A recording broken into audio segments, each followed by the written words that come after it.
La rencontre de Léla, Ali et Nelson Mandela. Quand l'héritage d'un père traverse les générations, il y a des rencontres qui ne sont pas de simples photos, mais des symboles puissants, des continuités historiques. Quand Léla Ali, fille du légendaire Muhammad Ali, se tient aux côtés de Nelson Mandela, ce n'est pas un hasard, c'est l'histoire qui se reconnaît elle-même. Son père, Muhammad Ali, n'était pas seulement un boxeur, il était une voix, un combat, une conscience noire mondiale. Il a défilé l'injustice, refusé l'oppression et porté la dignité africaine et afro-descendante sur tous les rings du monde. Nelson Mandela, lui, a transformé la souffrance en sagesse, la prison en école et la lutte en liberté pour tout un peuple.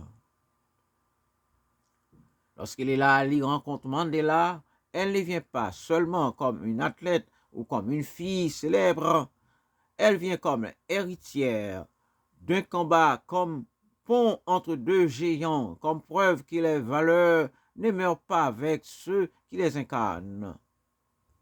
Cette rencontre nous enseigne une chose essentielle. Les enfants des leaders ne sont pas condamnés à être des copies, mais appelés à prolonger l'esprit. L'héritage n'est pas ce que l'on possède, mais ce que l'on transmet.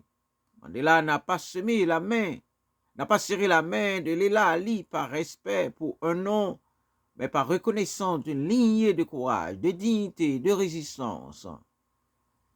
Léla, en retour, portait avec elle-même la mémoire d'un père qui avait compris très tôt que le vrai combat se mène pour la justice, pas seulement pour la victoire. Message à la jeunesse noire et africaine. Connais ton histoire, honore ceux qui ont combattu avant toi.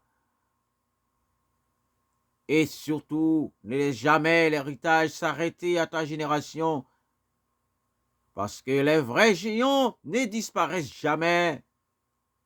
Ils ont pour tombeau la terre entière. Ils marchent encore à travers leurs enfants. Émission du pasteur Élisée Fritzner à Montréal. Merci pour votre écoute. C'était la voix de M.